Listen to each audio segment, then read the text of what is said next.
Olá, amigo internauta, leitor do Jornal Diário de Suzano, seja muito bem-vindo ao DS Entrevista.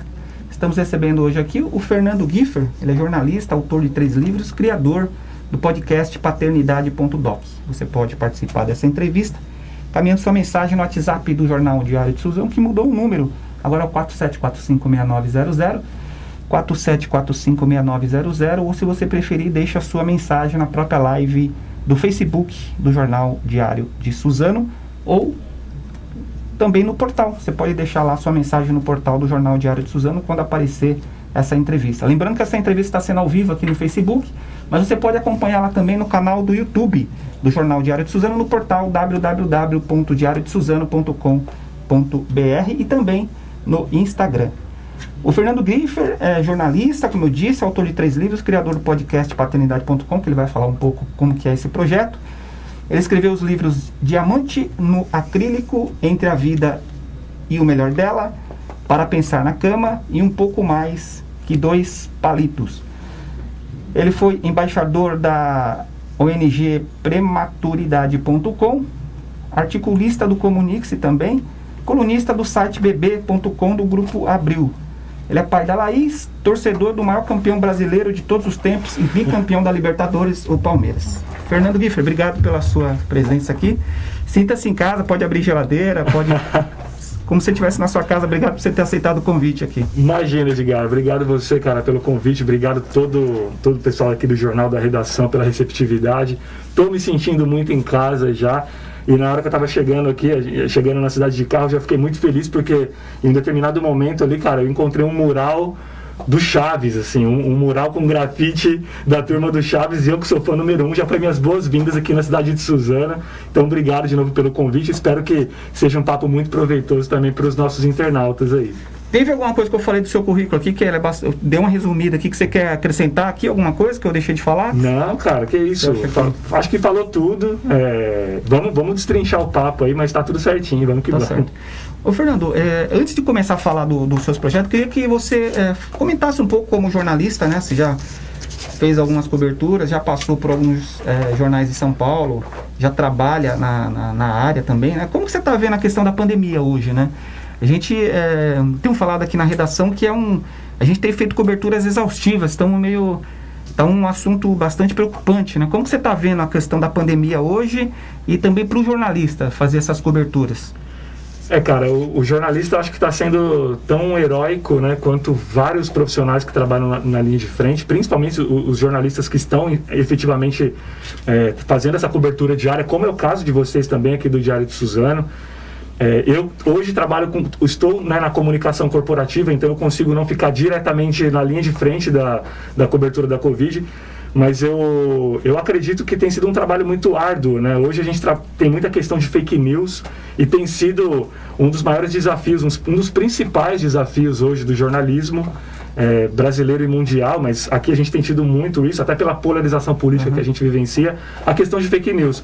Então, além de você fazer cobertura para quebrar essa questão da pandemia, para tentar de alguma forma conscientizar as pessoas da importância, porque chegou um momento da pandemia que a questão jornalística, ela perdeu até para a humanitária, né? Então, às vezes você tem que deixar até de ser jornalista e ser um pouco ser humano, assim. E a gente vê isso acontecer com muitos veículos, né? Para enfim, não apenas noticiar, mas de alguma forma inspirar as pessoas da responsabilidade individual de cada uma delas. E eu vejo que isso tem tomado conta, o jornalista, ele tem também se comovido, o que não é habitual da profissão, né? Se comovido, porque não há como também ficar indiferente a 250 mil mortes, que é o que nós temos hoje no país. Então eu acho que é uma cobertura que está sendo muito árdua, está sendo heróica essa cobertura. E o grande desafio hoje são as fake news, porque a gente precisa, como eu falei, não só inspirar as pessoas a fazerem a lição de casa individual de cada uma delas, mas a gente também tem que combater as notícias falsas que o tempo inteiro bombardeiam essas pessoas, né? Então o papel do jornalista tem sido muito esse, além, é claro, de cuidar de si e da própria família. Também uma coisa que eu vejo, até batendo um papo recentemente sobre cobertura jornalística na pandemia, alguns veículos, eles trabalham com um sistema de paywall, né, que é o sistema de pagamento. Então, você clica na notícia e aí você não consegue ler a notícia se você não for assinante. E alguns veículos fizeram isso no começo, mas se perdeu no caminho. Eu acho que acaba sendo um trabalho de utilidade pública os veículos liberarem esse paywall no que tange as notícias voltadas à pandemia. Porque sim, hoje as pessoas precisam ter acesso à notícia de qualidade, à notícia verdadeira, à notícia apurada, ao jornalismo profissional. Então, se você bloqueia, se você é um grande veículo e bloqueia só para a pessoa pagar e ter uma notícia verdadeira, ela vai consumir a falsa. E aí a gente vai entrando num buraco cada dia maior, a gente não consegue sair. Tá certo. Isabela, tá tudo certo aí com... Tá. Só meu celular que deu um probleminha aqui. Bom, como que você está vendo a questão do Brasil, a questão brasileira, né? Hoje a gente sabe que o Brasil aí está com números cada vez maiores, a vacinação está bem a conta-gotas, e o Brasil está perdendo feio para outros países aí, né? Cara, tá terrível, né? Eu até fiz uma publicação hoje cedo. Eu tenho evitado, na verdade, fazer publicações desse tipo, porque a polarização que a gente vivencia hoje, ela é absurda. Você não pode falar absolutamente nada, porque tudo é levado para um outro lado, para um outro viés. O brasileiro já tem um problema incrível com interpretação de texto, né? Então a gente nunca sabe se o brasileiro faltou mais na aula de história ou na aula de interpretação de texto. Justamente por isso, porque você não pode falar absolutamente nada que as pessoas parecem que não compreendem. E eu hoje publiquei um artigo falando exatamente sobre isso. Chegamos ontem, né? Tivemos o maior índice de mortes diárias na pandemia no Brasil, 1.724 mortes, se não me engano, um número aproximado nesse sentido. A tendência é piorar, né? Cientistas, especialistas têm falado que março deve ser um mês terrível, baseado na questão do carnaval que a gente teve, baseado na indiferença que as pessoas têm tratado a pandemia. E a pandemia, gente, ela completou um ano. Um ano de pandemia, a gente não tem vacina, a gente não tem um sistema de saúde que está pronto para receber as pessoas, ou seja, estamos à beira de um colapso há um ano. A gente não tem perspectiva de melhora, não tem UTI para todo mundo, não tem um plano efetivo de combate à pandemia do governo, em qualquer esfera que seja. Então, como eu falo, a gente precisa de fato colocar nas mãos de Deus, para quem acredita, como é o meu caso, mas principalmente fazermos a nossa parte, porque não dá para ficar dependendo de governo, de político, porque infelizmente parte deles não estão muito preocupadas aí com as vidas, estão preocupadas em fazer política, estão preocupadas com o ego, com o poder e não baixar a guarda, e a pandemia não perdoa, né? Infelizmente a gente está pagando muito, muito caro por isso. Certo. Bom, você percorre bem o universo digital, né? Inclusive, acho que você disputou um prêmio chamado Influence Me do Comunix, né? Então, na verdade, do Influence Me eu não cheguei a concorrer. Eu fui convidado, né? Então, eu estive na festa, isso. Mas não cheguei a concorrer no Influence Me. Como que você está vendo já a questão das mídias sociais em relação ao jornalismo impresso, né? Existe aí essa possibilidade, ou até algumas pessoas falam que o jornalismo impresso pode acabar um dia. Qual que é o seu pensamento sobre isso? Olha, eu acredito que é uma realidade, né? A questão do jornalismo impresso, enfim, chegar ao fim. Por exemplo, rádio eu não acredito que termine. Rádio, desde que a televisão nasceu, as pessoas falam que o rádio vai acabar, e o rádio sobreviveu. O rádio está com imagem agora, né? Agora, exatamente, isso daqui que a gente está fazendo não deixa de ser um programa de rádio, né? Quase que um videocast, um podcast, enfim, acaba sendo um programa de rádio. O formato, ele acaba sendo propício. Mas eu acredito que o jornal impresso, ele sim tende a morrer, e não pelo... E por que ele não morreu ainda? Porque as pessoas gostam do papel, né? As pessoas, elas são saudosistas, então a gente gosta de ler, igual o livro, né? O livro não acaba porque as pessoas não gostam ainda do digital, mas o jornal não. O jornal, ele perde pela questão física e principalmente pela factualidade dele, que foi pro ralo, né? Então, o jornal que eu vou lançar amanhã às 6 da manhã, todas as notícias dele já foram consumidas pela população inteira hoje. Porque aconteceu, publicou, né? Tem que ser uma coisa mais analítica, né? Uma grande reportagem, né? Senão... Exatamente. As grandes reportagens, tudo bem, né? Elas podem, de repente, dar uma eu acho que é o que dá uma sobrevida para o jornal impresso, são as grandes reportagens. Tirando isso, é muito difícil a sobrevivência impressa, porque o digital, ele tomou conta, e agora eu acredito que os veículos, eles precisam se reinventar mesmo, entrar em todas as mídias possíveis, de redes sociais, portal. E mais do que isso, Edgar, eu vejo muitos veículos cometendo equívoco no aspecto de, beleza, eu vou entrar no digital. Só que aí você entra no digital falando a mesma linguagem do impresso. Isso também não dá resultado, né? Se você pegar as grandes páginas hoje, vamos falar, por exemplo, falando de esporte aqui, do esporte interativo. O esporte interativo tem 17 milhões de curtidas no Facebook. Tudo bem que o Facebook hoje ele acabou, as políticas de alcance, de algoritmo dele são péssimas, não favorece chegar nas pessoas. Mas tem 17 milhões de pessoas que estão ali. Mas por quê? Porque desde o início, o esporte interativo ele se preparou para isso. Né? Ele se preparou porque ele sabia que era importante investir nessas mídias sociais. Os demais jornais que não se prepararam vão ter agora correr atrás do prejuízo. E falando de linguagem, que é que eu ia falar na verdade do esporte interativo, desde o início falando a linguagem da internet. Então é muito difícil para os jornais, principalmente os jornais mais antigos, tirar a gravata, né? Então, poxa, eu tenho um jornal que ele tem 50 anos, 60 anos, como que eu vou falar a linguagem agora, como que eu vou quebrar a linguagem? Mas não é você quebrar a linguagem, não é você descredibilizar, é você adequar a linguagem ao público atual. E esse tem sido um grande equívoco. Alguns jornais, eles tentam entrar no digital e não emplacam, justamente porque continuam engravatados, continuam trabalhando com o mesmo texto de impresso. E não é, né? As pessoas, elas precisam ter um frescor. Você precisa trabalhar melhor essa linguagem, você precisa trabalhar um pouco a sua licença poética, né? Porque o impresso ele tem aquela coisa mais formal e tudo mais. Mas eu acho que acaba sendo questão de tempo. O impresso você escrevia pro dia seguinte, né? Agora não, a notícia é pro minuto seguinte, né? Então você tem que fazer bem. E outra coisa, né, Edgar? Hoje em dia todo mundo é repórter, cara. Né? Hoje em dia você tá andando na rua, você vê um atropelamento, você bateu uma foto, postou no Twitter, você deu um furo de reportagem.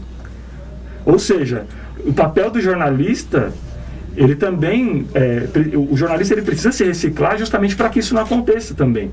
E a gente falava de fake news exatamente sobre isso. O jornalista ele tem que se reciclar, ele tem que continuar estudando, ele tem que falar a linguagem da internet, falar com as pessoas, pensar no seu público-alvo, justamente para o fulano tirou a foto e fez e publicou ele deu um furo de reportagem, mas não é um jornalismo profissional. As pessoas ainda confiam no jornalismo profissional. Eu percebo isso também, que quando sai no portal do jornal profissional, aí que as pessoas passam um pouco mais a acreditar. É diferente, né? E é um problema também porque você vai para o mundo digital e tem o papel, o impresso, você acaba um pouco meio que concorrendo com você mesmo, né? Às vezes, né? Tem isso também, né? Então, você acaba meio que concorrendo, mas eu acho que é uma forma de você chegar com outras vias, né, no seu cliente também, até porque é aquilo que a gente falou do impresso. Vai chegar uma hora que o cliente ele vai deixar de consumir.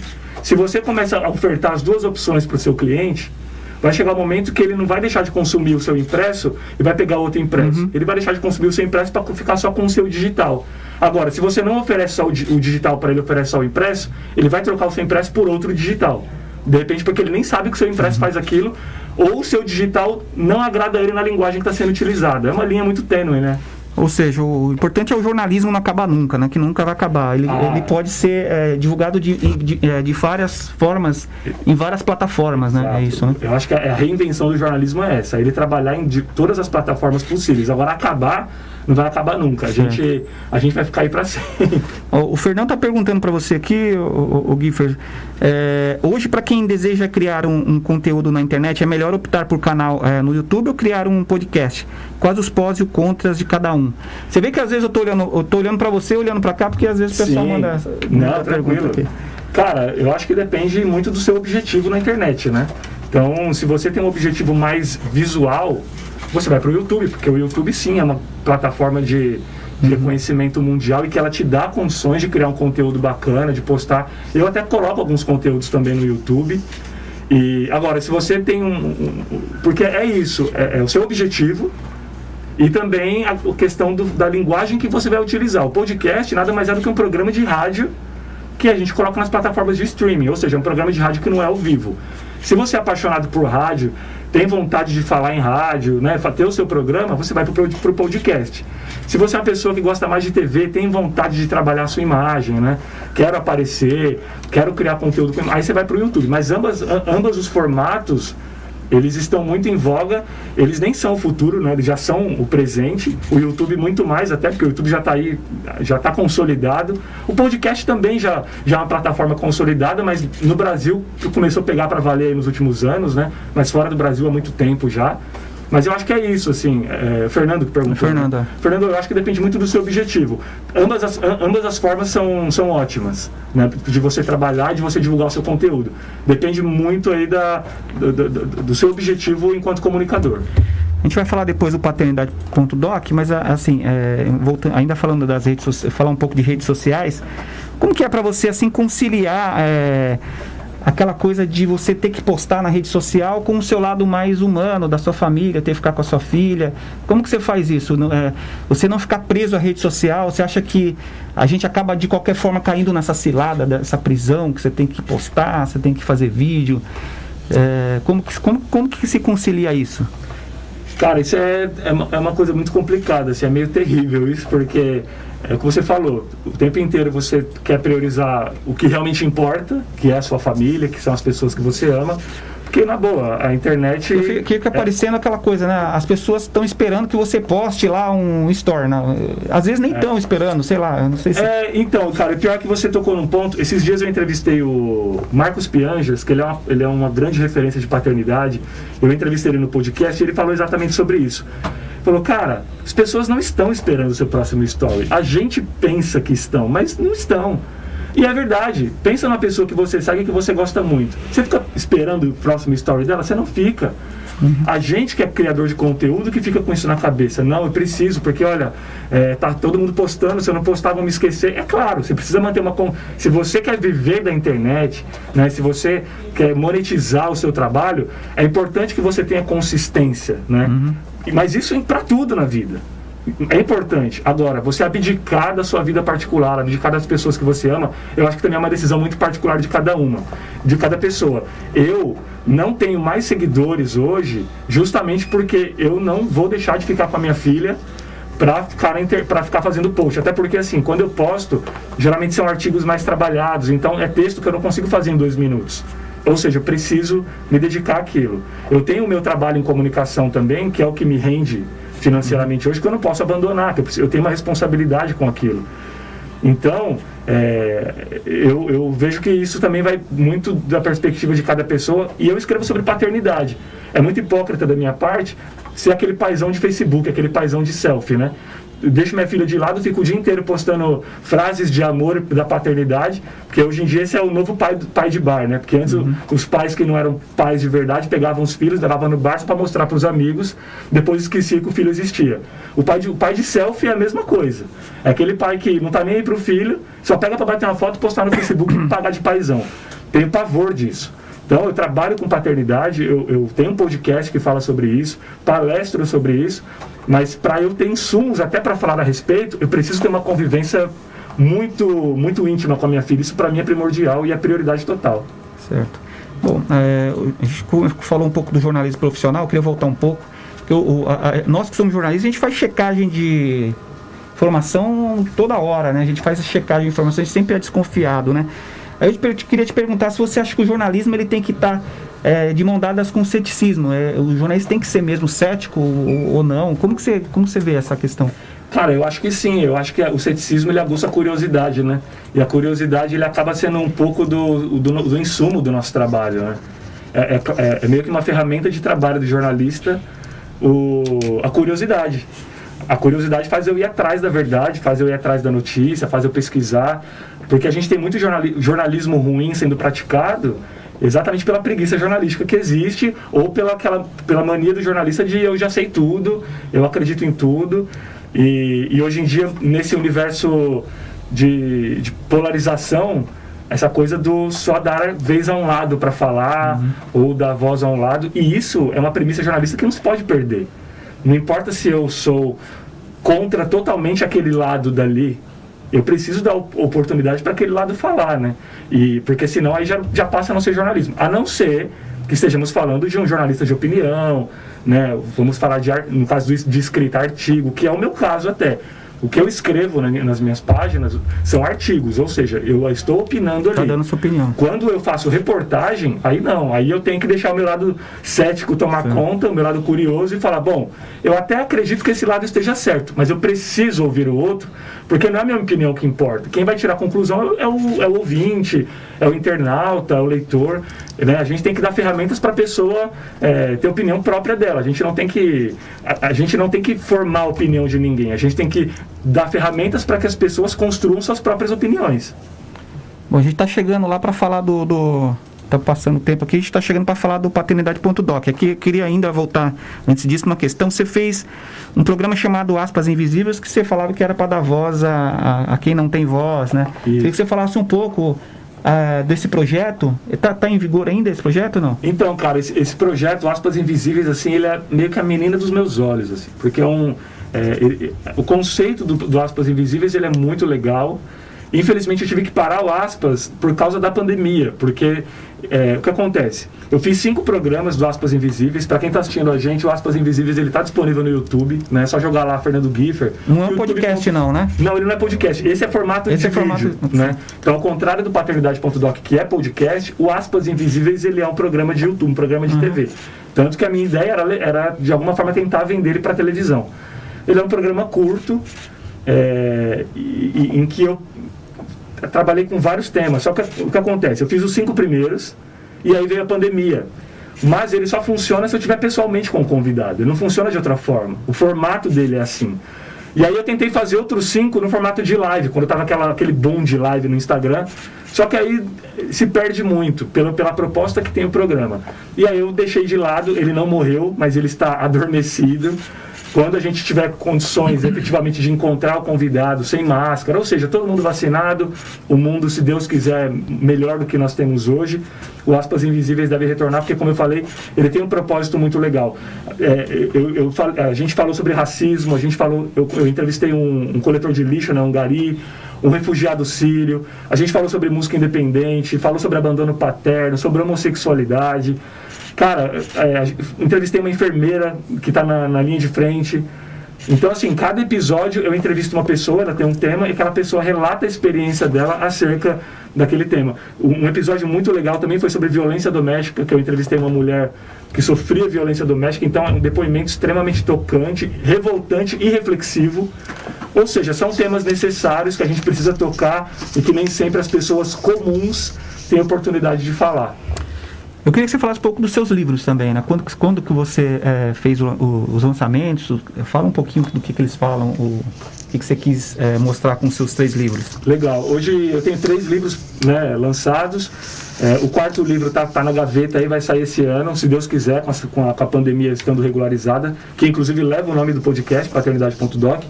O meu primeiro livro, ele é o Diamante no Acrílico, Entre a Vida e o Melhor Dela, que eu lancei em 2015, lá na Cultura da Avenida Paulista. Foi um evento muito legal, um dia inesquecível até para mim. E é um livro que eu escrevi contando a história da Laís, minha filha, né? Minha filha nasceu prematura, de 29 semanas, passou 80 dias na UTI. E aí eu quis colocar a história dela no livro. A história em si, né? A biografia vai desde meu sonho em ser pai até o primeiro aniversário dela. Então o livro passa... Quantos anos agora? Agora ela está com 7. E o livro passeia por todo esse caminho. É um livro muito crônico, é um livro muito emocionante e que eu resolvi escrever para ajudar outros pais que sofrem com a prematuridade, né? Pais que estão na UTI hoje e não tem nada para ler, para se apegar, e graças a Deus tem dado muito resultado. O segundo livro é Para Pensar na Cama. O segundo e o terceiro, Para Pensar na Cama e um pouco mais que 2 palitos, eles foram lançados apenas no formato e-book. E eles estão disponíveis para download gratuito lá no meu site, fernandogiffer.com.br. Qualquer pessoa pode baixar esses 2. O Diamante no Acrílico está esgotado e já não tem mais. Download gratuito, dá para fazer lá. Desculpa? É o download gratuito. Download gratuito. A pessoa entra no fernandogiffer.com.br, ela já tem as opções de baixar os 2. E esses 2 livros são coletâneas dos meus artigos publicados ao longo dos últimos anos. O Para Pensar na Cama, voltados a temas de reflexão, e um pouco mais de 2 palitos, temas de inspiração. Certo. Bom, o paternidade.doc, queria que você falasse o que é o projeto. Eu vi lá que você entrevistou pessoal bem conhecido, o Rodrigo Hilbert, o Caio Ribeiro você entrevistou também. Sim. E o Piangelo, que você falou também, que entrevistou ele, né? O que é esse projeto? O que as pessoas ouvindo o podcast vão encontrar lá? Cara, o Paternidade.doc, assim, ele tem dado um orgulho imenso para mim, porque eu tenho tido muita sorte com os convidados, né? Então, primeiro, eu tenho conseguido entrevistar figuras públicas de que sou muito fã, de que admiro enquanto profissional e passo a admirar mais ainda como pessoa depois que entrevisto. Então, como você falou, que já passaram pelo programa, né? Então, as pessoas que estão acompanhando a gente, depois quiser conhecer mais o podcast Paternidade.doc, só procurar nas plataformas de streaming aí, jogar Paternidade.doc ou Fernando Giffer. No YouTube também tem todos os episódios.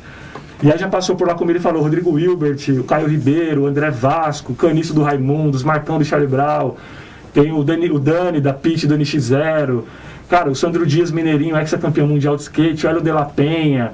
Semana passada foi pro lado do Matheus Carriere, ator que estava na Fazenda recentemente, que deu uma grande repercussão, inclusive, o programa dele, porque ele foi a primeira vez que ele falou sobre a transição de gênero do filho. Então, assim, o programa ele saiu nota em mais de 40 veículos, assim, deu um boom. E agora, ontem foi ao ar o programa do Chaps Mello, que é criador do Mundo Bita. Então eu tenho conversado com pessoas assim que são extremamente gentis, paizões, porque esse é o critério para participar do programa, ser um grande pai, né?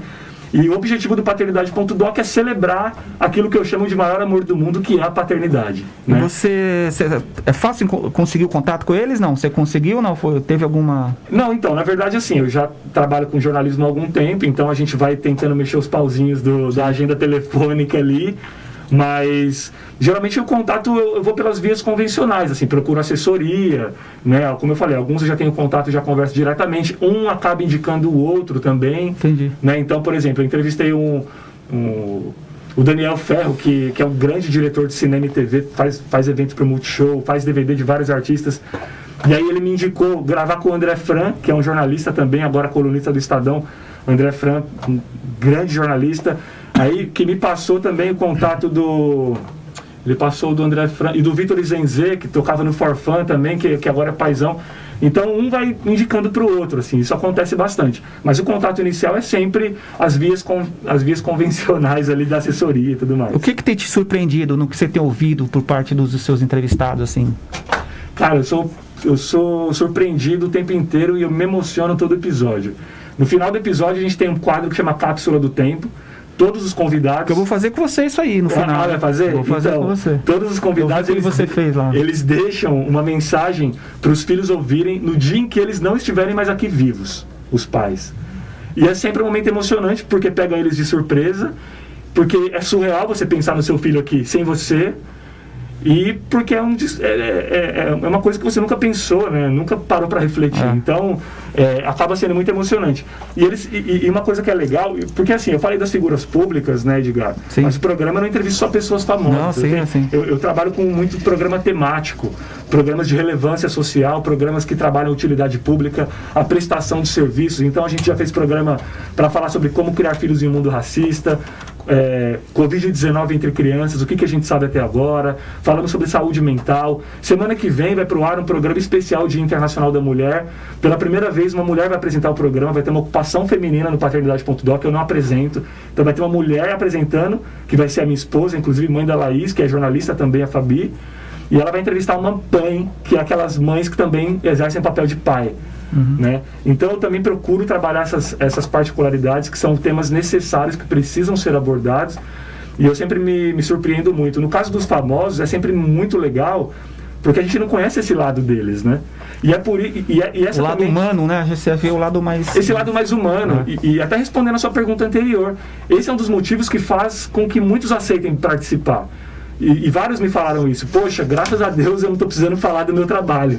Estou falando de uma coisa que eu amo e que ninguém nunca me pergunta, ou que eu não tenho oportunidade de falar. Porque você vai conversar com um músico, só vai falar da banda. Você vai conversar com um fulano, só falam do trabalho. Então, quando eles têm a oportunidade de falar do maior amor da vida deles, que é um amor acima do trabalho, inclusive, é fantástico. E aí vem coisas... E acaba sendo um presente para os fãs também, né, dessas pessoas, porque os fãs também não esperam. Ver esse lado, né? Esse lado humano, como você falou, né? O programa, ele humaniza o artista, isso que é bem legal. Quem que era o Giffer antes da Laís? Aí, que você ouve bastante experiência, eu queria que você falasse um pouco da sua. Enquanto ser humano? Antes da Laís, quem que era o Giffer? Quais mudanças que você teve na sua vida depois da sua filha? Ah, cara, eu não existia. na verdade, né? Quem me conheceu antes da Laís precisa me conhecer de novo, assim. A minha filha transformou minha vida totalmente, me transformando em um ser humano melhor. E é claro, não sou ainda um ser humano completo, todos os dias eu aprendo. A paternidade, ela é transformadora.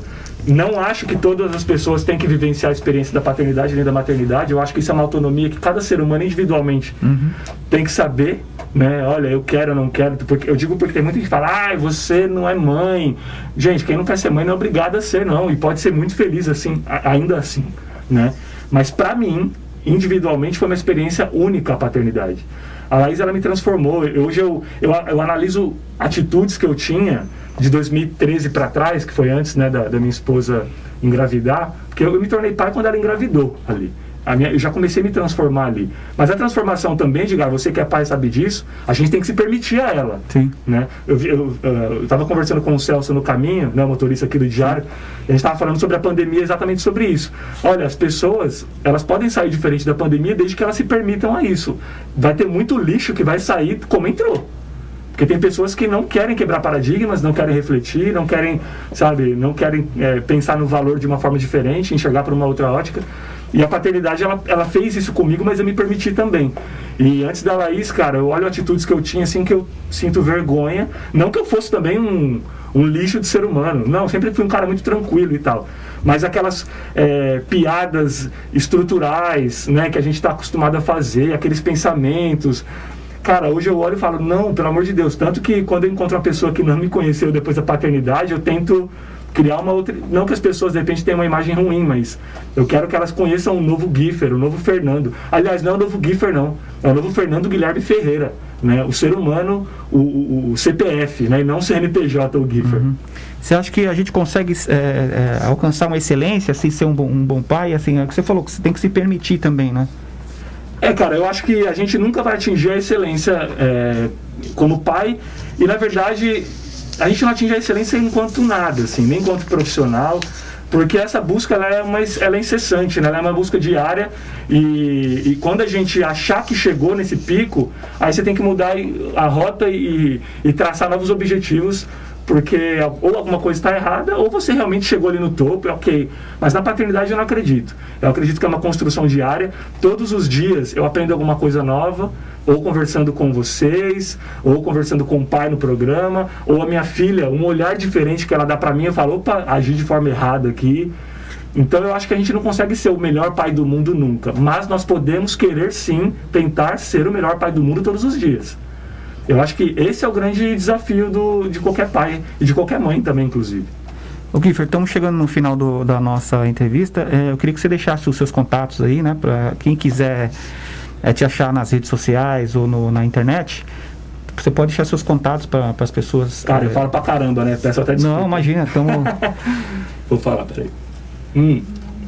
Quiser conhecer seu trabalho, né? Cara, primeiro eu quero agradecer aí o Edgar, né, cara, pela condução da entrevista, pelo convite. Quero agradecer todo mundo aqui do Diário de Suzano que me recebeu super bem, toda a equipe. Parabenizar pelo trabalho de vocês, né? Uma instituição aí de extrema credibilidade no jornalismo, e estou aqui por isso também, porque confio, acredito no trabalho, e para mim é uma honra. As pessoas que quiserem conhecer mais o meu trabalho, me sigam nas redes sociais, né? Então o pessoal tá aí no Facebook, busca aí no Facebook Fernando Giffer, vai aparecer para vocês a minha página, curtam, me acompanhem, eu posto muitos artigos, muito conteúdo. Quem quiser conhecer o paternidade.doc, que é o podcast, que é uma delícia, é um podcast muito Quantos episódios que você já fez do Paternidade? Episódios? Ontem foi ao ar o 26º. Bastante já, né? Foi o 26º. E é uma delícia, assim, todo mundo que ouve maratona, porque ele é muito genuíno, ele é muito verdadeiro. E ele não transmite nada além do amor, que é o que a gente precisa nesse momento, principalmente de pandemia, né? E sem contar que cada programa assim acaba sendo uma aula, todo mundo fala isso pra mim. E eu convido todo mundo que não conhece a conhecer o paternidade.doc, o Spotify, Deezer, Google Podcasts, Apple Podcasts, YouTube, enfim, nas principais plataformas de streaming, só seguir lá. E também me seguir lá no Instagram, quem puder. Instagram é /Fernando Giffer. A gente está sempre colocando conteúdo aí relacionado à paternidade e a diversos outros temas. Então, obrigado de novo, Edgar. Obrigado, Diário de Suzano. Tamo junto, gente. E força, se cuidem, fiquem em casa, hein? Bom, eu falei do Cápsula do Tempo. Queria que você falasse o Cápsula do Tempo. Para quem não conhece, podcast, ele faz o Cápsula do Tempo, que é uma mensagem gravada que o pai deixa para os filhos, compartilhada em primeira pessoa, para quando ele não estiver mais nesse mundo, deixar para o filho ouvir, né? Eu queria que você deixasse sua mensagem, então, vamos supor que você está no Cápsula do Tempo do seu podcast, queria que você deixasse uma mensagem para a gente encerrar essa entrevista. Cara, Bom, a Cápsula do Tempo, então, é isso, né? A gente tem que deixar uma mensagem para o filho quando a gente não estiver mais aqui. É uma loucura, mas eu vou deixar, então, um recado para minha filha. E também para o meu enteado, né, que já tem 18 anos, mas todos os dias o Eduardo, né? O Eduardo. A gente sempre conversa a respeito da vida, a respeito das coisas. E assim, minha filha, Laís, Du, vocês sabem o quanto eu amo vocês, o quanto eu tento todos os dias ser o melhor padrasto, o melhor pai, dentro das minhas limitações, das minhas dificuldades, das minhas falhas, que não são poucas, mas a gente ia querendo acertar. Vocês, não sei quando vocês estarão tendo acesso a essa mensagem, mas seja lá como for, eu não estarei provavelmente mais junto com vocês, não estarei mais ao lado, mas eu quero que vocês saibam que vocês podem tudo. Nunca permita que ninguém diga para vocês que vocês não podem, que vocês não conseguem, que vocês não são capazes. Vocês podem, vocês sabem que são capazes, sim, vão realizar os sonhos que quiserem, mas eu peço que, além disso, vocês não se esqueçam daquelas coisas que a gente sempre conversa e que eu sempre procuro passar para vocês. Respeito ao próximo, respeitar a natureza, respeitar os animais, respeitar o meio ambiente, né? Ser muito respeitoso, tolerante, acolhedor com a diversidade, né?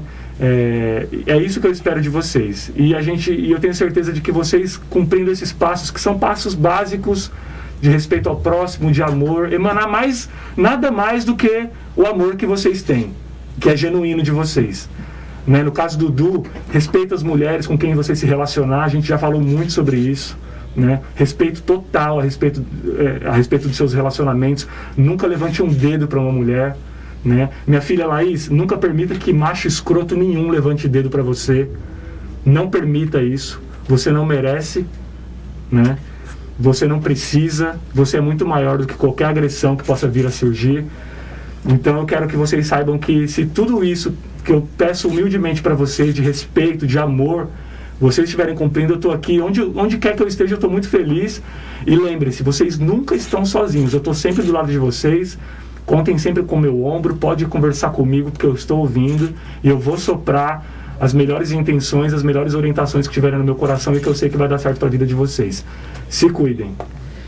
Bom, e com essa linda mensagem a gente encerra o DS Entrevista, e agradecendo, Guifer, obrigado, parabéns aí pelo seu trabalho. A gente encerra e as portas estão sempre abertas para você aqui. Obrigado, cara. Voltar, precisar, tá bom? É só chamar, tá bom? Valeu toda a equipe aí. Tchau, gente. Queria agradecer você, amigo internauta, que participou conosco dessa entrevista. Até o próximo vídeo. Um abraço para você.